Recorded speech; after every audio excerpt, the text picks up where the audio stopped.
This week, I had the opportunity to sit down with Cere Junda herself, Debra Wilson, from the games Jedi Fallen Order and Jedi Survivor, to discuss everything from her real-world connections to Star Wars and the Force, becoming Cere Junda, and so much more. But in this video, I want to highlight her comments on her love and admiration for Cameron Monaghan, their relationship, and their experience shooting Cere's death scene for Survivor. But before we get into it, welcome back to my channel. My name is Scotty Holiday. I'm a queer creator and a huge Star Wars nerd. So if you're into either one of those things, please consider liking, subscribing, and following me on social media at Scotty Holiday SW for all my latest Star Wars content. No stretch of the imagination that the relationship between Cere Junda and Cal Kestis was the relationship that was built between Debra Wilson and Cameron Monaghan.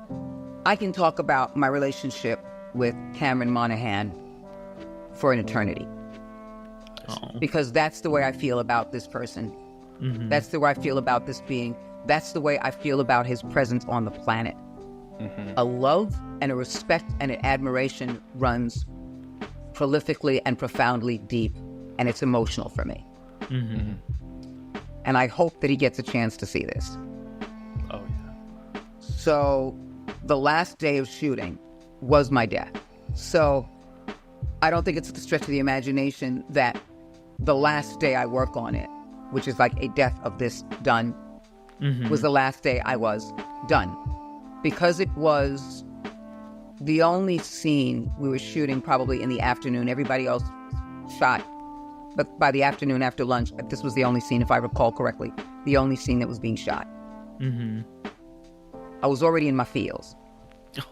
Tom Keegan, an amazing director and an amazing friend.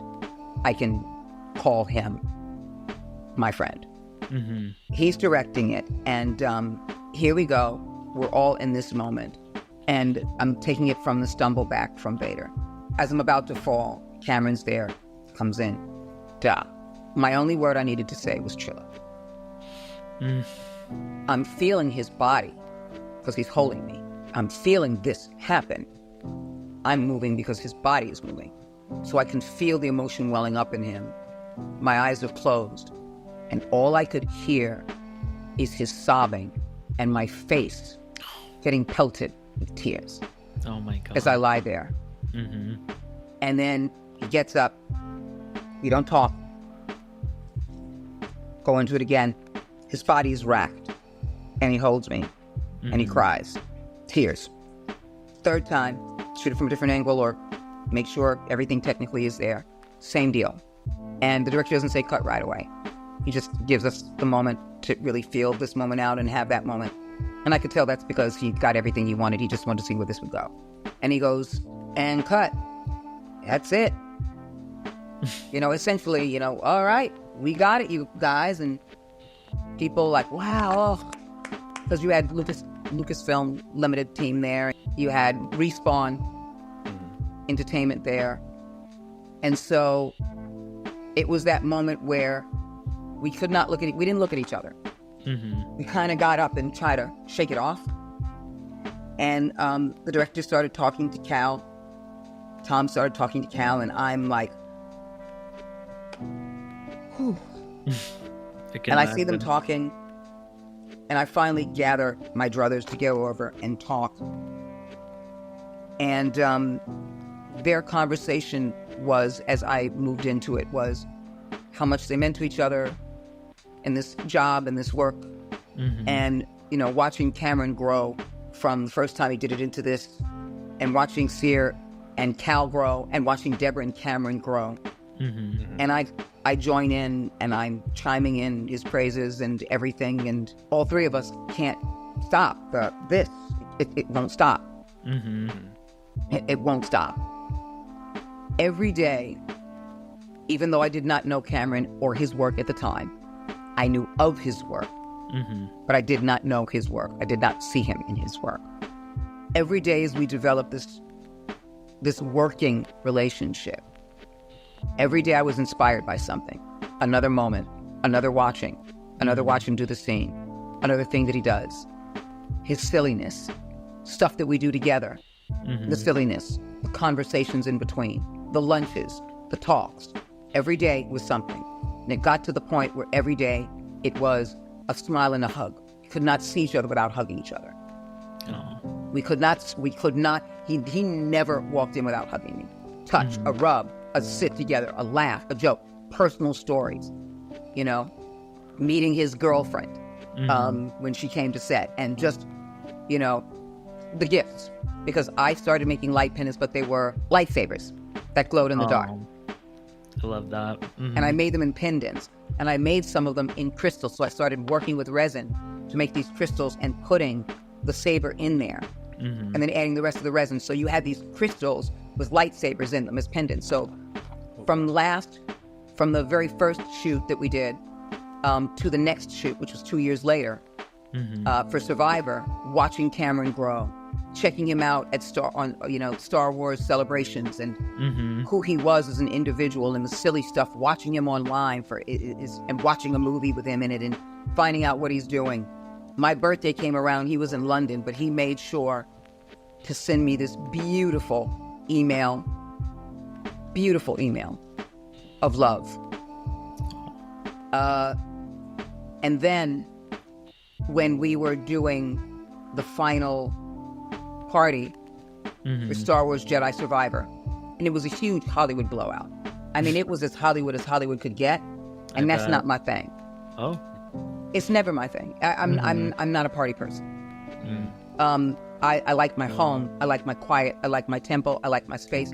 I will go out and have a good time, but after all the stimulation, I want to unwind, decompress. So I'll go nuts and have a great time, and then I got to get out. I have to get out. And so the music was loud. Everyone was partying, tapping, getting attention to say hi, hi, hi, moving into other loud spaces, coming outside, and I had a friend with me. I brought a young man with me who was a huge fanatic, game fanatic, and I wanted him to have that experience. So we were about to leave, and my desire was, I guess Cameron's still in, I guess he's still in London, because I haven't seen him, and now I'm about to leave. So saying goodbye, we're about to leave, something in my heart just stops me, dead in my tracks. And, you know, the other person is looking at me, wondering, okay, she's not moving. Maybe she's finding her car key. I don't know, whatever. It stops me in my tracks. And I look over to my right. And there he was. He was talking to people. I didn't even hear his voice because everything was so loud. But just something stopped me. Something just stopped me.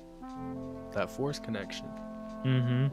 And it didn't stop me where I had to come back around. Didn't stop me where I had to walk a distance. It stopped me where he was. It stopped me where he was, and I looked over, and there he was. And I just looked at him, and I didn't want his attention yet. I just wanted to look at this amazing young man, this amazing actor, who was so deeply and profoundly vested in this project for a number of reasons. Number one of which is because he deeply cares about everything he does and the people around him. And eye contact, the hug, I fall into his arms, and I just bawl. And again, I get a chance to tell him how much he means to me and how he has affected me. And then I said, listen, your work on that last day, we had just 3 takes, and each take I could feel you were so deeply in that moment.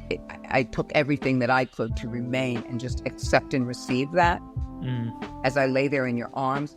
What were you thinking of? What, if you don't mind, your actor's process, and I was taking it from that actor's process. If you don't mind sharing, if it's not too intimate, before I go, what was your acting process? He says, I just thought about us. That's beautiful. I thought about you and me and the things that I've learned from you and watching you and all of our silliness and the fun and that it is, you know, everything has a death. And for what we're doing here, even if I came back, and I don't think I will, but even if there was, and they're going to continue this because it's you, but even if they brought me back in this moment, it is a death. You're experiencing a death because this moment will not happen again. You'll watch it in video games, but between us, this moment, as we experienced it and had it, will not happen again. And he's, I guess, thought about what you mean to me and our relationship throughout this work thing and how it became a friendship, a love. I think it's pretty clear, too, just showing the growth in your relationship, even in your performances from Fallen Order to Survivor. You and Cameron, or Cal and Cere, definitely seem more connected as well. I think that really played into the relationship, into the game, from what was in real life into the game. And I mean, I can't lie, I also sobbed at the end of the game because it was such a powerful moment. It's a sad moment, but it's also, especially at the end, you know, in that final scene where it's like the final goodbye, it's so moving having Cere still there watching over him. And I love that you all have that close relationship together. It's not just something that's in the game. It crossed over into real life as well. Yeah, because it is real life. Again, like Lucas, what he created was, how do we take real life and everybody's feelings and thoughts, emotions and experiences that they'll go through, and their pain, their sorrow, their suffering, and their celebration and joy, and have them see that there is something greater that binds us all together. That is life. I'm so grateful to have had this opportunity with Debra and to be able to share a piece of it with y'all as well. She really is a gift to the fandom and the Star Wars galaxy as Cere Junda, one of my favorite characters, and overall just an amazing human. For the full hour-long episode, check out my podcast This is the Wayseekers at the link in the cards and the description as well. Be sure to let me know your thoughts on the episode in the comments below, or join my Discord to continue the conversation there. Make sure to like, subscribe, and consider following me on social media at Scotty Holiday SW and at Wayseekers Pod for all my latest Star Wars content. Thank you all so much for watching, and as always, may the Force be with you.